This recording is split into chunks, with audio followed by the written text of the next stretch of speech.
My in-laws spent 7 years convincing my wife I was beneath her and holding her back. She finally asked for divorce. I agreed without fighting. But when she came back, 3 months later, begging to return, I just showed her the text messages her parents sent me after she left. I never thought I'd be writing one of these posts, but truth is, I need to get this off my chest before I explode. To be perfectly honest, the past 7 years of my life have been a slow-motion train wreck, and, looking back, I can't believe I didn't see it coming. When I first met Sharon at a mutual friend's house party, she was this vibrant, beautiful woman who laughed at my terrible jokes and seemed genuinely interested in everything I had to say.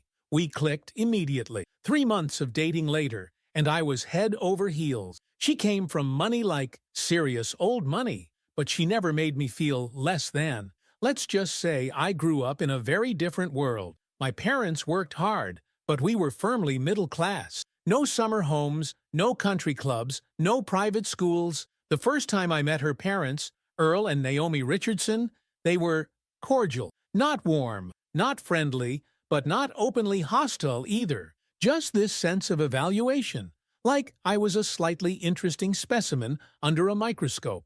I remember Sharon squeezing my hand reassuringly as her father asked about my background, my career prospects, my 5-year plan. I stammered through answers, trying to sound impressive, while Earl nodded with this tight smile that never reached his eyes. Looking back, I should have seen the red flags, but when you're in love, you rationalize. They're just protective of their daughter, I told myself. They'll warm up to me eventually. Well, guess what?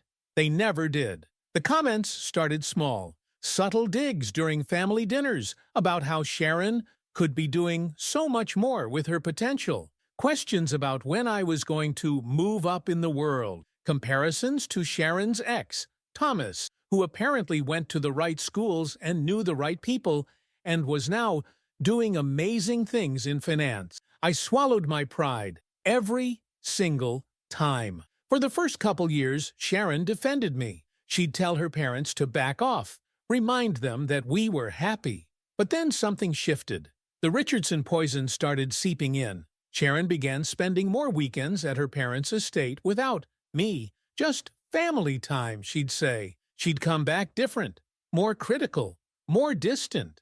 I was working myself to the bone trying to prove I was worthy of her. 60, sometimes 70-hour weeks, so I could afford to take her to nice restaurants, buy her the gifts her parents would approve of, upgrade our apartment to something the Richardsons wouldn't sneer at when they visited, which was rarely, and when they did, they'd make comments about the quaint little place we had. I'm not proud to admit this, but I became pathetic in my attempts to win their approval. I remember staying up all night researching wines just so I could hold a conversation with Earl at Thanksgiving. I spent 2 months saving on a necklace for Sharon's birthday because Naomi had hinted their family had standards about jewelry. I even started talking differently around them, censoring my normal speech pattern and trying to mimic their precise, condescending way of speaking. And Sharon, she changed. The woman I fell in love with disappeared bit by bit, replaced by this Richardson clone who started using phrases like "people like us" and "moving in the right circle." She'd make comments about our home being starter accommodation, about how my career was fine for now, but didn't have the prestige her family was accustomed to, about how her college friends were all married to successful men. It was death by 1,000 cuts. Every family event became an exercise in humiliation. I still remember last Christmas when Earl gave everyone personalized gifts, expensive watches for the men, jewelry for the women, except for me. I got a self-help book called Aim Higher: How to Escape Mediocrity. Sharon didn't even notice how inappropriate it was. She just smiled and told me it might be really helpful for me. I wish I could say I stood up for myself. I didn't. I thanked Earl for the thoughtful gift and excused myself to the bathroom where I sat on the edge of the tub, wondering what the hell had happened to my life. 3 months ago, Sharon sat me down for an important conversation. To be perfectly honest, I knew what was coming before she even opened her mouth. She used words like outgrown each other and holding me back, and different trajectories. All phrases I'd heard Earl and Naomi use about relationships they deemed unworthy. I begged. I'm not proud of it, but I did. I pleaded for couples therapy, for another chance, for her to remember who we were before her parents got into her head. She looked at me with this mixture of pity and disgust that still keeps me up at night. That night, after she went to sleep in our guest room, I did something I'd never done before. I looked at her phone. I know, invasion of privacy and all that, but I had to know if my suspicions were right. Well, guess what? They were worse than I imagined. Text threads with her parents going back years, conversations about how I was beneath her, how they were concerned about her future, with someone who couldn't elevate the family. Her father had sent her links to articles about how women settle in relationships and sacrifice their potential. Her mother had been introducing her to suitable men at their club, while I was working those long hours trying to prove myself. The worst part? Messages from just weeks earlier, with her father saying, "It's time to upgrade, sweetheart. You've given him long enough to become something. He never will." Her reply, "I know, Dad. I'm handling it this month." I was a project, a charity case they'd allowed their daughter to entertain until she came to her senses. 7 years of my life, down the drain. The divorce proceedings were quick. I didn't fight. I didn't contest anything. I let her take what she wanted from our life together. The Richardsons had a top-tier lawyer. Of course, I signed the papers with this hollow feeling in my chest, like someone had scooped out everything inside me and left just an empty shell. I remember Earl smirking at me across the conference room table, that self-satisfied look of a man who always gets what he wants, who sees people like me as pawns on his chessboard. Then came the text that changed everything. 3 days after the divorce was finalized, while I was sitting in my half-empty apartment staring at the wall, my phone pinged from Earl Richardson. "Good boy, knowing your place in the end. Some men just aren't cut out for success, or women like Sharon. No hard feelings. It's just the natural order of things. Best of luck with whatever comes next for someone of your capacity." Something snapped in me that night. The doormat was officially dead. The nice guy who took the high road? Gone. The pushover who smiled through insults? Vanished. I'm done being the nice guy. The thing about people like the Richardsons is they're so convinced of their superiority that they don't see threats coming from beneath them. They have no idea what I'm capable of. They have no clue what I've learned about their precious family business, about Earl's deals, about where their money really comes from. They don't know that for 7 years, I've had access to their networks, their systems, their records, all perfectly legal through my work.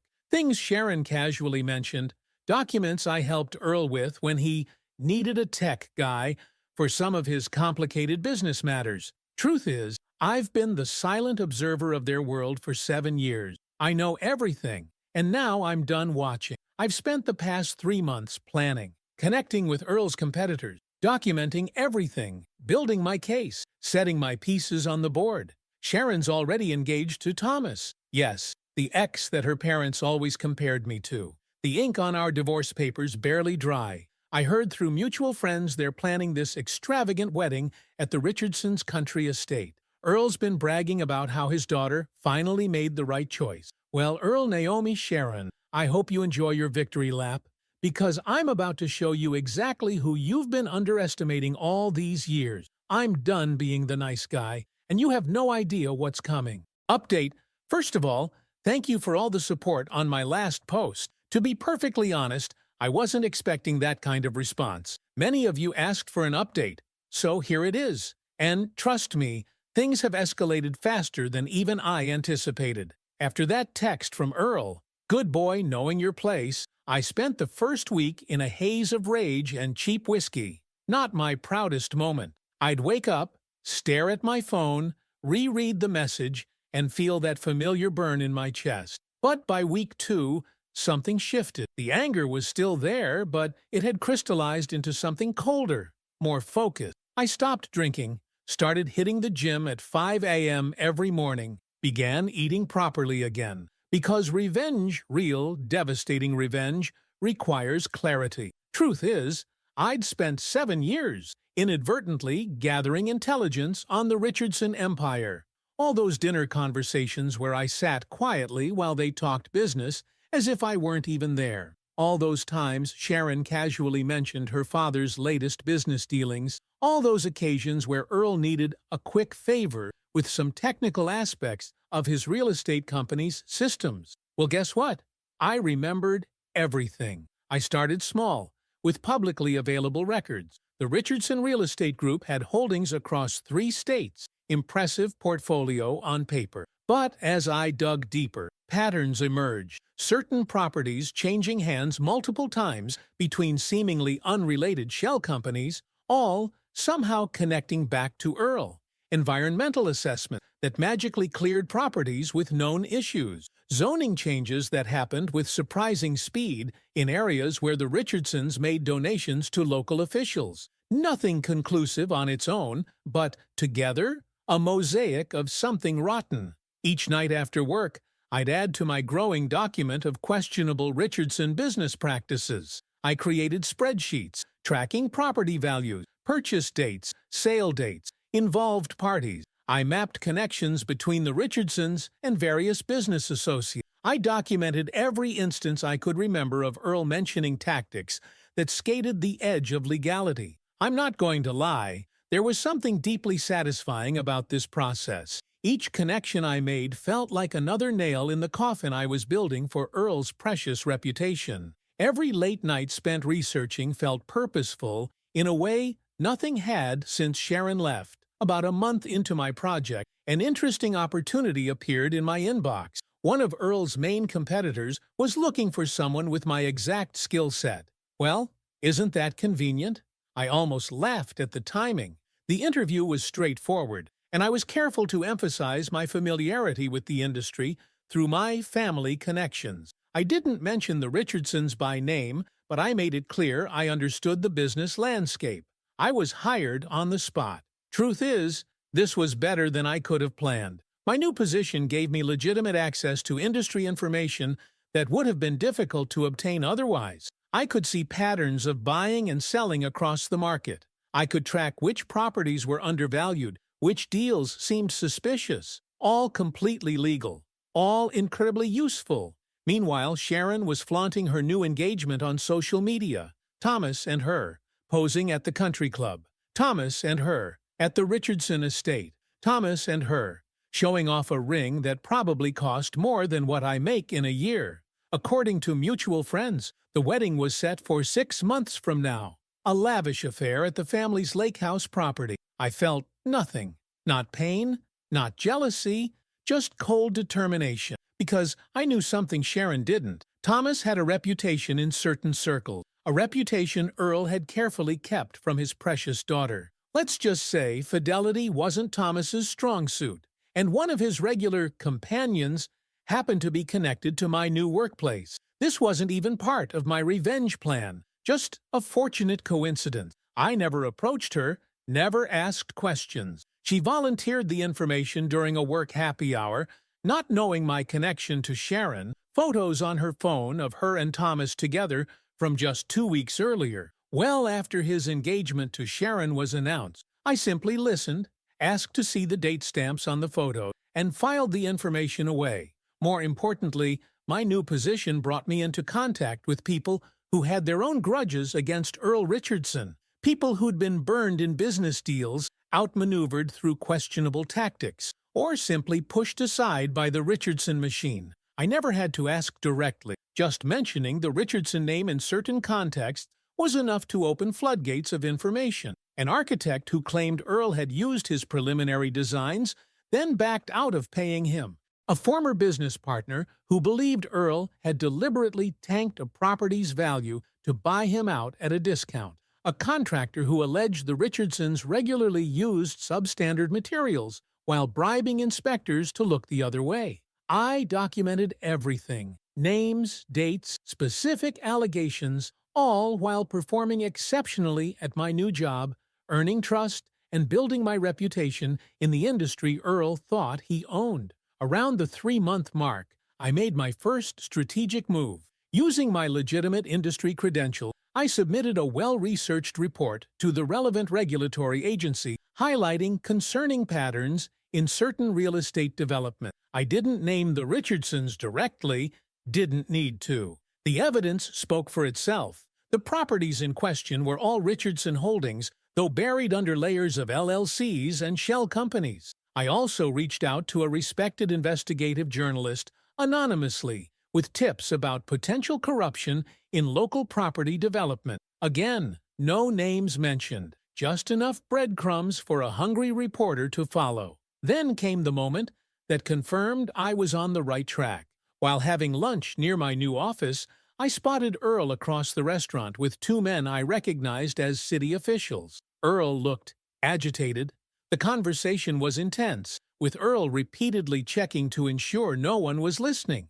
When he spotted me, the blood drained from his face. I simply smiled, raised my water glass in a small toast, and continued eating my sandwich. The look of confusion, then alarm, then barely concealed panic on his face was worth every second of humiliation I'd endured at his hands. That night, I received another text from Earl. "We should talk about your new position. Perhaps there's been a misunderstanding."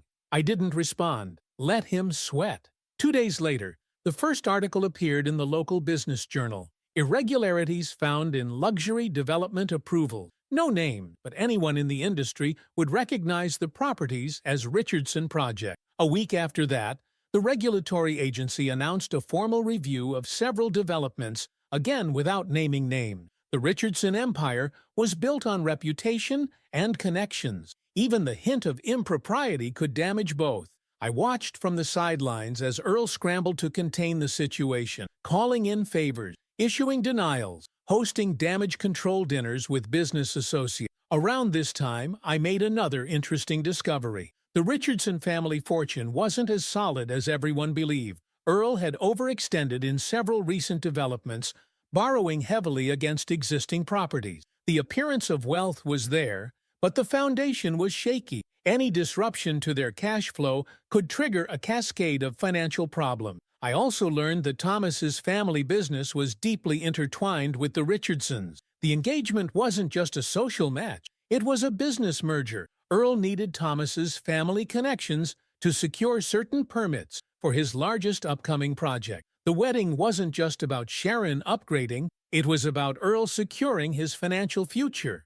This explained why Earl had been so determined to separate Sharon and me. I wasn't just beneath their social class, I was useless to their business ambition. The regulator's investigation was moving slowly, but it was moving. Properties were being held up in review. Permits were delayed. Financing was becoming more difficult to secure as rumors spread. I continued providing information through legitimate channels, always careful to maintain plausible deniability. Then came the text that confirmed everything was working as planned. Not from Earl this time, but from Sharon. "What have you been saying about my family? Dad is worried sick about these ridiculous investigations. If you're behind this somehow, please stop. You're hurting real people." Real people? Like I wasn't real when they spent years undermining me? Like I wasn't real when they manipulated their daughter into leaving me? Like I wasn't real when Earl gloated about my supposed inadequacy? I didn't respond to her message either, but I did step up my timeline. Through my industry contacts, I arranged to have lunch with one of the investors in the Richardsons' largest project. I never mentioned the investigations directly. I simply asked thoughtful, concerned questions about the project's viability given the current regulatory climate.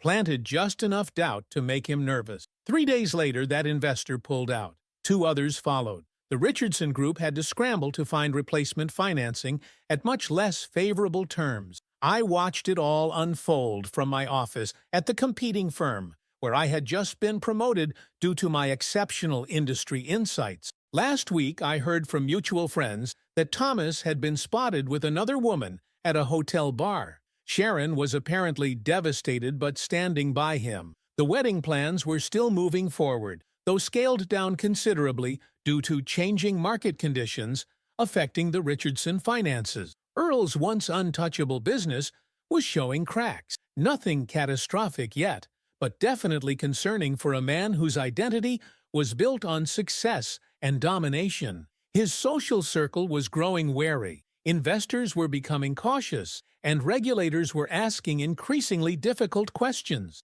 And I hadn't even played my strongest card yet. Because through all of Earl's panic and damage control, he made a critical mistake. He began sending me threatening messages, veiled at first, then increasingly explicit. Accusations, warnings about what happens to little people who challenge powerful men. Even references to how he could make sure I never worked in this town again. Every message saved, every threat documented, all building a beautiful case of harassment and intimidation. Then yesterday, it happened. The text I'd been waiting for. Sharon asking to meet, saying we needed to talk, and that she had realized something. Truth is, I knew this moment would come. The Richardsons are used to controlling the narrative, to being the ones with power. When that power shifts, they panic. And who better to send as an emissary than Sharon, the woman who knows my weaknesses, who might be able to appeal to whatever feelings I might still have for her?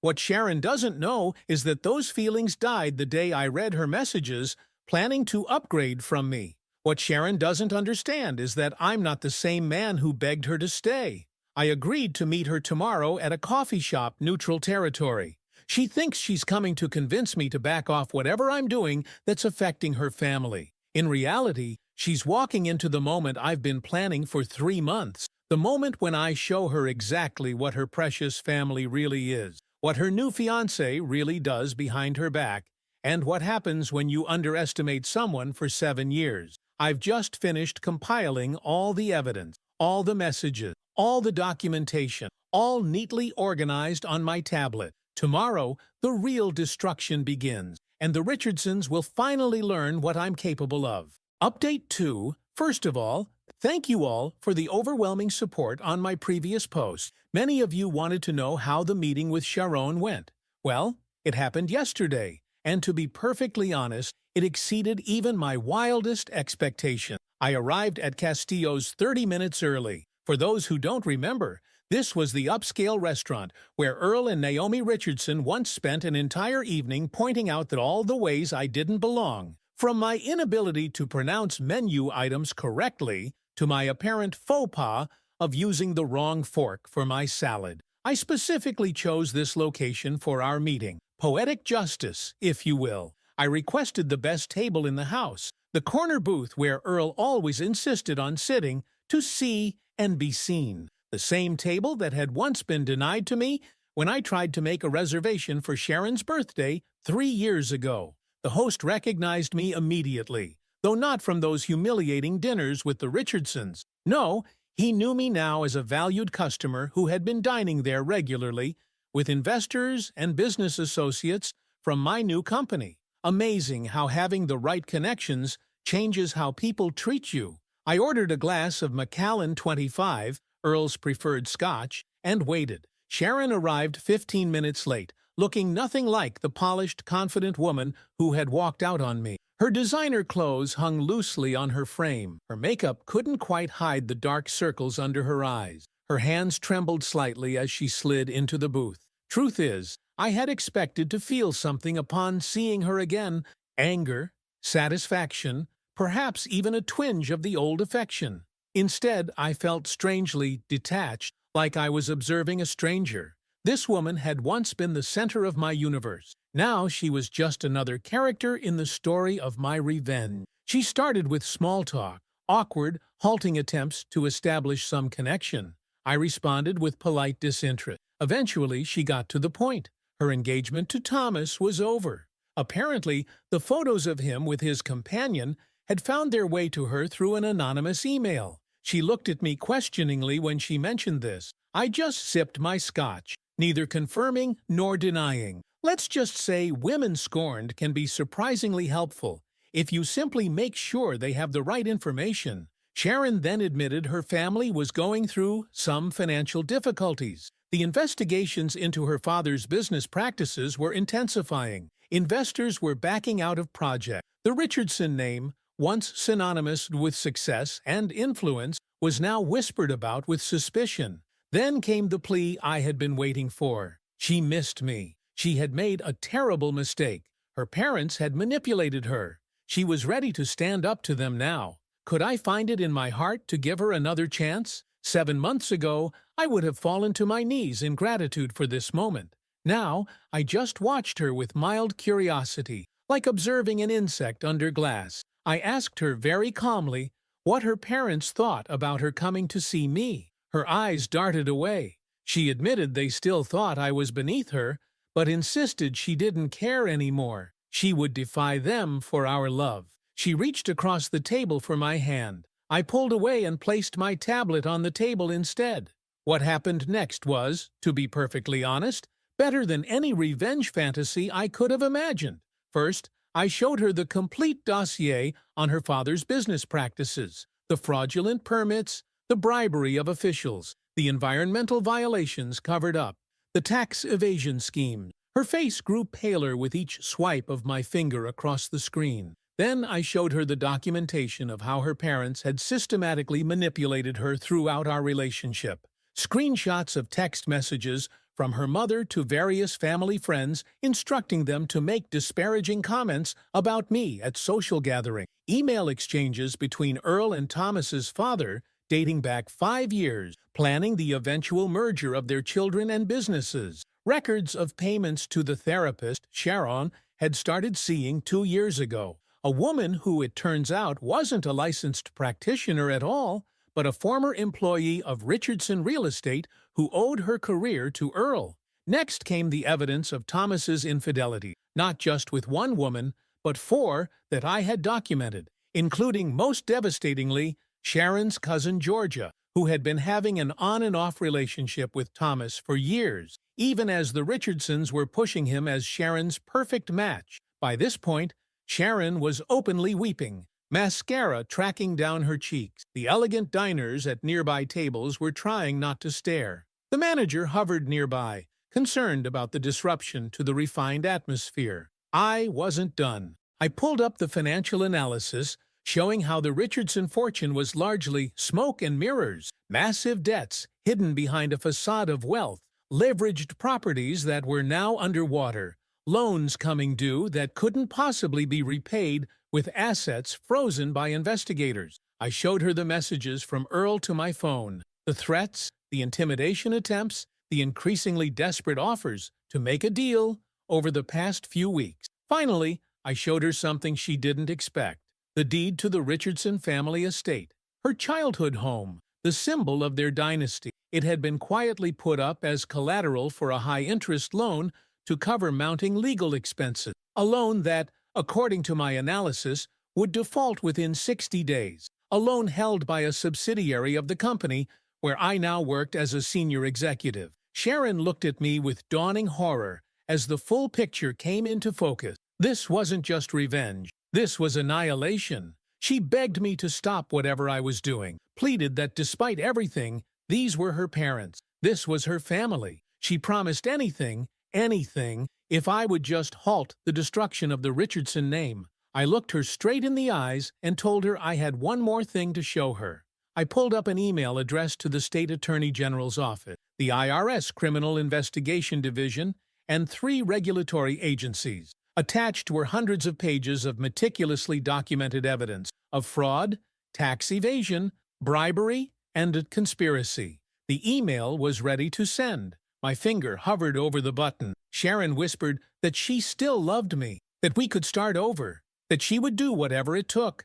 I pressed send. Then I paid the bill, stood up, and walked out without looking back. Within 24 hours, the Richardson empire began its public collapse. The morning news reported that Earl Richardson was being questioned by authorities. By afternoon, search warrants were being executed at Richardson properties across the state. By evening, the family's assets were being frozen pending investigation. Naomi Richardson, who had once looked at me like something stuck to the bottom of her designer shoe, was photographed leaving their attorney's office looking shell-shocked. Social invitations were rescinded. Country club memberships were quietly put on hold. The same people who had laughed at Earl's jokes and accepted his largesse now couldn't distance themselves fast enough. Thomas disappeared to his family's home in Europe, abandoning Sharon to face the fallout alone. Georgia, the cousin, suddenly announced her engagement to someone else, desperately trying to create distance from the scandal. Sharon sent dozens of increasingly frantic messages, alternating between begging for help and cursing my existence. I read them with the same detached interest one might give to reading reviews of a movie you have no intention of watching. The most satisfying moment came 3 weeks after our meeting at Castillo's. The Richardson estate, that monument to wealth and privilege where I had been humiliated countless times, was scheduled for auction to satisfy creditors. I attended personally, along with my new girlfriend Kelly. Yes, Kelly, the unsophisticated friend of Sharon's, who Naomi had once suggested needed help with her fashion choices and diction at a dinner party. Kelly, who now worked as a successful gallery owner and who, unlike Sharon, saw my worth from the beginning. We outbid everyone for the Richardson estate, not because we particularly wanted to live there, but because I wanted the satisfaction of seeing Earl's face when he learned who the new owner was. That satisfaction came the following day when the Richardsons were given 72 hours to vacate. Earl, once powerful and intimidating, now looked broken as he supervised movers packing what few possessions weren't seized by authority. When he saw me observing from my car, he seemed to age a decade in seconds. I had the house completely renovated, erasing every trace of the Richardson legacy. The great room where Earl had held court, converted to a community meeting space where I now host free financial literacy workshops for people from my old neighborhood. The wine cellar filled with Earl's precious collection, emptied and converted to a food pantry serving local families in need. Sharon now rents a small apartment on the unfashionable side of town. From what I hear, she's working entry-level at a small company, her degree and family connections now worthless in the wake of the scandal. Earl and Naomi live in a retirement community in a different state, most of their assets seized or liquidated to pay penalties and restitution.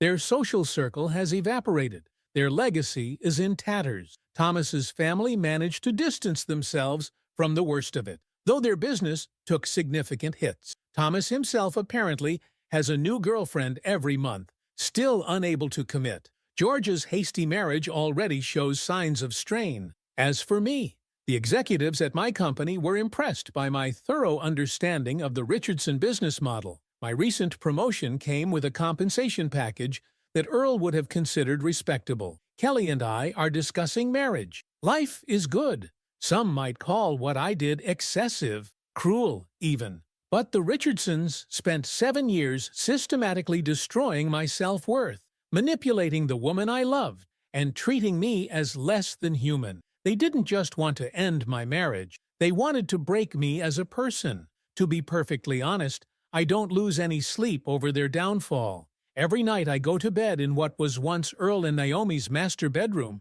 with a woman who genuinely loves me, surrounded by the spoils of a war they started, but I finished. The dynasty they spent generations building, dismantled in months. The social standing they prized above all else, gone forever. The daughter they manipulated like a pawn, left to fend for herself. Sometimes I wonder if Earl ever reflects on that text he sent me after the divorce, about me knowing my place and accepting the natural order of things. I wonder if he understands now how badly he misjudged me, how completely he underestimated what I was capable of. I'm done being the nice guy. Truth is, I never was.